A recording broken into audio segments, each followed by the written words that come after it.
திருமழிசையில் ரூபாய் 9 லட்சத்தில் மயானம் சீரமைப்பு, புதிய சுற்றுச்சுவர், தகனமேடை, தண்ணீர் வசதியுடன் மக்கள் பயன்பாட்டிற்கு திறப்பு.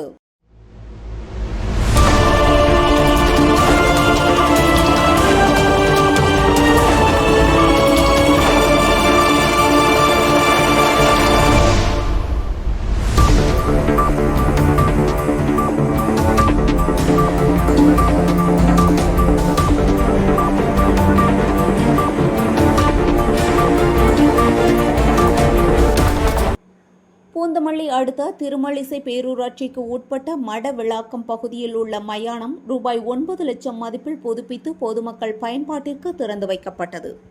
நீண்ட காலமாக முட்புதர்கள் சூழ்ந்து மோசமான நிலையில் இருந்த இந்த மயானத்தை சீரமைக்க வேண்டும் என பொதுமக்கள் கோரிக்கை விடுத்து வந்தனர். இதையடுத்து ரோட்டரி கிளப் ஆஃப் பல்லவா அமைப்பினர் CSR நிதி உதவியுடன் புதிய சுற்றுச்சுவர், தகனமேடை சீரமைப்பு, தண்ணீர் வசதி உள்ளிட்ட அடிப்படை பணிகளை மேற்கொண்டனர். திறப்பு விழாவில் 14வது வார்டு கவுன்சிலர் DR பிரதீப் வரவேற்றார். ரோட்டரி கிளப் தலைவர் பாஸ்கரன் தலைமை தாங்கினார்.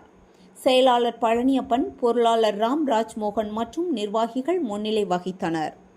சிறப்பு அழைப்பாளராக ரோட்டரி மாவட்ட கவர்னர் வினோத் சரோஜி, மாவட்ட governor elect Suresh Jain, community service chairman Ravishankar கலந்து கொண்டு திறந்து வைத்தார்.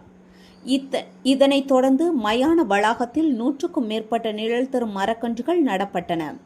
நிகழ்ச்சியில் S. Ravi, S. Devaraj, M. Balaji, DM ராஜா, DR Visu, P. Venkatesan, O. Srinivasan, V. சார்கேஸ் உள்ளிட்ட பலர் மற்றும் பொதுமக்கள் ஏராளமானோர் கலந்து கொண்டனர்.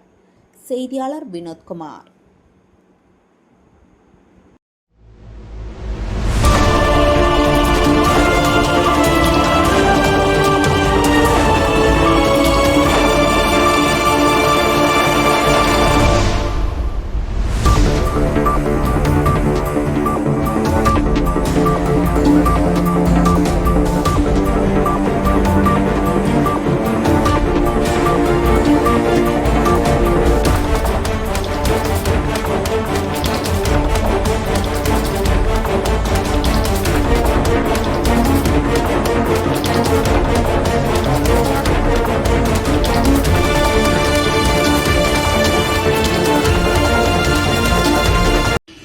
ரோட்டரி கிளப் திருவள்ளூர் மாவட்டத்தைச் சேர்ந்த பல்லவா என்கின்ற அமைப்பு திருமழிசை பேரூராட்சி மடவிளாக்கம் 14வது வார்டில் பல ஆண்டுகளாக சிதிலமடைந்து கிடந்த நமது தகன மேடையை புதுப்பித்து மற்றும் இந்த பகுதியில் இருக்கக்கூடிய அத்தனை அசுத்தங்களையும் சுத்தம் செய்து சுற்றுச்சுவர் அமைத்து கொடுத்ததற்கு மிகவும் நன்றியை எங்களது ஊர் சார்பாக தெரிவித்துக் கொள்கிறேன்.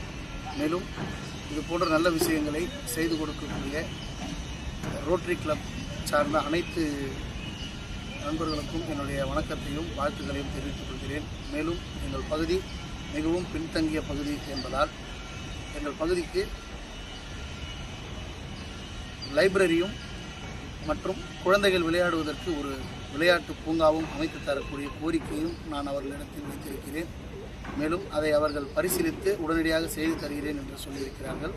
அவர்களுக்கு திருமழிசை மடவிளாக்கம் கிராமத்தின் பொதுமக்கள் சார்பாகவும் எனது சார்பாகவும் நன்றிகளையும் வாழ்த்துக்களையும் தெரிவித்துக் கொள்கிறேன்.